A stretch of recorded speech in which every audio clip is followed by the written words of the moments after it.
જય માતાજી, જય સાળંગપુર દાદા, જય શ્રી કૃષ્ણ, ઓમ નમો શિવાય અને જય સ્વામિનારાયણ. કેમ છો બધા? તો તમને મારી દમુસ વ્લોગ ચેનલમાં સ્વાગત છે. તો આજે આપણે સાંભળવાના છીએ કે ફાગણ માસના વદ પક્ષમાં આવનારી એકાદશી કે જે પાપ મોચીની એકાદશી કહેવાય છે અને તેના વિશે આપણે આજે સાંભળશું કે જે સર્વે પાપોને હરનારી છે.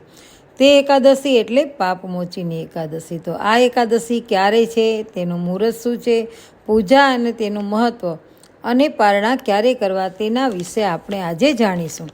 તો ચાલો જાણીએ કે એકાદશી એટલે કે આપણે તેને 11 પણ કહીએ છીએ અને દરેક તિથિવાર કોઈને કોઈ દેવતાઓને સમર્પિત હોય છે. તો આ એકાદશી છે તે ભગવાન વિષ્ણુને સમર્પિત છે.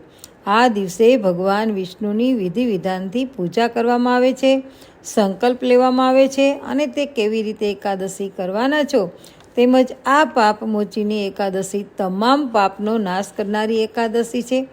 પાપ એટલે કે જાણી જોઈને કરીએ તે પાપ નહીં, પરંતુ અજાણતા થયેલા પાપનો નાશ કરે છે. પરંતુ આપણે તેમની સમક્ષ જાણે અજાણે કરેલા પાપની માફી માંગી લઈએ તો ભગવાન વિષ્ણુ તે માફ કરી દે છે, કારણ કે ભગવાન છે તે ભક્ત વત્સલ છે. આ એકાદશીનું ખૂબ જ મહત્ત્વ છે, કેમ કે ભગવાન શ્રી કૃષ્ણએ યુધિષ્ઠિરને સંભળાવેલું છે અને ભવિષ્યોત્તર પુરાણમાં આનું મહત્ત્વ સમજાવેલું છે. તેમજ ભગવાન વિષ્ણુની સાથે માતા લક્ષ્મીનું પણ પૂજન કરવું ખૂબ જરૂરી છે. તેથી સુખ, સમૃદ્ધિ, સંતતિ વગેરેની કમી રહેતી નથી. તો આપણે જાણીએ કે આ તિથિ ક્યારે છે, 14મી માર્ચ કે 15મી માર્ચ. તો આ ફાગણ વદ પક્ષની એકાદશી તિથિ 14 માર્ચ 2026ની શનિવારે સવારે 8:10 પ્રારંભ થશે અને આ તિથિની સમાપ્તિ છે એટલે કે પૂર્ણ થશે 15મી માર્ચ 2026ને રવિવારે સવારે 9:16 પૂર્ણ થશે. ઉદયા તિથિ પ્રમાણે એકાદશી રહેવાની હોય છે, માટે આ એકાદશી 15મી માર્ચ 2026 અને રવિવારે વ્રત કરવાનું રહેશે અને ભગવાન વિષ્ણુ અથવા તો તમારા જે ઈષ્ટ દેવતા હોય તેનું વિધિ વિધાનપૂર્વક ધૂપ અને દીપથી પૂજન કરવું અને સંકલ્પ કરી અને વ્રત કરવું અને બીજા દિવસે પારણા કરવા એટલે કે 16મી માર્ચ સવારે 2026ના રોજ અને તેનો સમય છે 16 માર્ચ સવારે 6:30 થી 8:54 સુધીમાં પારણા કરી લેવા. પારણા તિથિ દ્વાદશીના દિવસે કરવાના હોય છે અને પારણા એટલે કે આપણે તે દિવસે દાન ધર્મ કરવું અને જે તુલસી દળ છે એ પણ તમે મોઢામાં મૂકી અને પારણા કરી શકો છો. તો હવે આપણે સાંભળીશું એકાદશીની વ્રત કથા. તો લોમ ઋષિને એક વખતે માધાનતાએ પૂછ્યું કે ફાગણ વદ 11નું નામ શું છે અને તેનું મહાત્મય શું છે.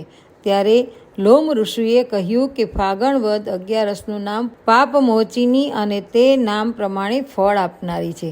તે એકાદશીની કથા હું તમને કહી સંભળાવું છું.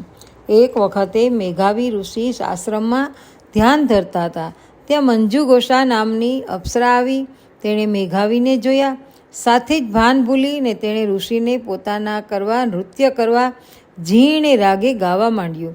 તેના સ્વરના જાદુથી મેઘાવી આશ્રમ બહાર આવ્યા ને કામ બાણથી વિંધાયા.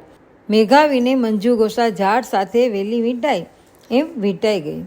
આ અપ્સરા સાથે ઋષિએ 57 વર્ષ જેટલો સમય વિતાવ્યો.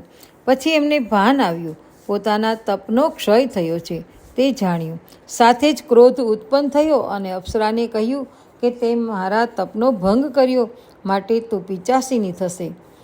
આ સાંભળી અપ્સરા ગભરાઈ અને ઋષિને વિનવતા કહેવા લાગી, મહારાજ, અપરાધ ક્ષમા કરો ને શાપ નિવારણ થાય તેવું વચન કહો. સજ્જન સાથે 7 ડગલા ભરતા હિત થાય છે.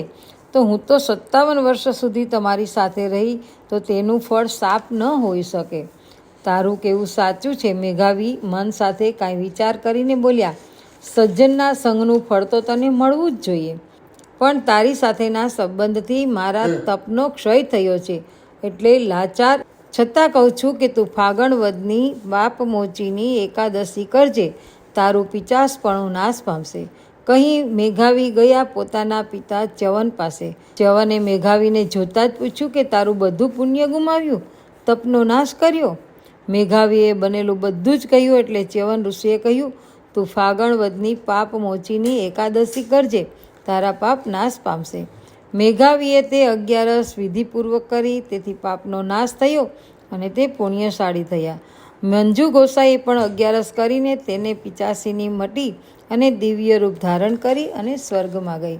તો આપને આ પાપ મોચીની એકાદશીનો વિડીયો કેવો લાગ્યો?